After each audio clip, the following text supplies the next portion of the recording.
Začetek ljubljanske konjenice je bil skromen. V najetih hlevih na kmetiji v Ljubljani s 6 konji in 3 uniformiranimi delavci. Prvih korakov se spominja tudi Štefan Forjan, nekdanji komandir te enote. Novost je predvsem v tem, da je recimo dosti več opreme, kot smo jo mi imeli v tistem času, ko so bili začetki. Je bilo zelo težko prepričati, kaj vse potrebuje konjenica za svoje delo, in tukaj je velika prednost.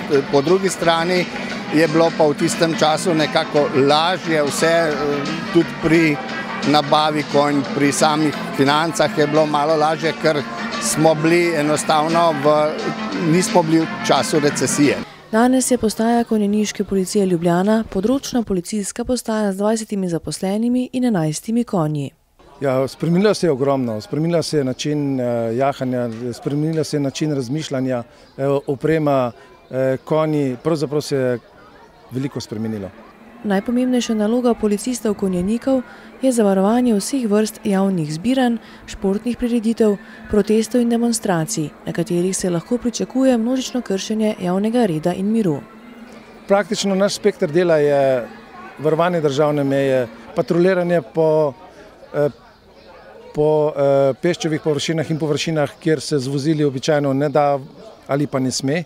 Naša glavna naloga je pa zagotovo vzdrževanje javnega reda in miru na prireditvah in na množičnih shodih. Ena od pomembnejših nalog je tudi delo na državni meji. Izredno uporabni in uspešni pa so pri iskanju oseb. Prav vsak dan so na cesti, kadar ni javnih zbiranj, kadar ni prireditev, kadar ni nogometnih tekem in drugih športnih prireditev, izvajajo patrulje po mestu Ljubljana, po okolici. Prav posebno vlogo imajo pri preventivnem delu in navezovanju stikov z državljani.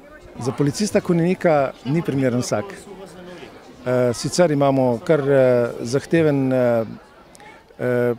pogoj. Nekdo, ki se prijavi na interni razpis, seveda mora potem opraviti zahteven izpit, ki traja 6 mesecev, in po 6 mesecih ni tako enostavno. Tle so žulji, tle so odrekanja in tle človek, ki ni s srcem in z ljubeznijo pri živali, ne uspe.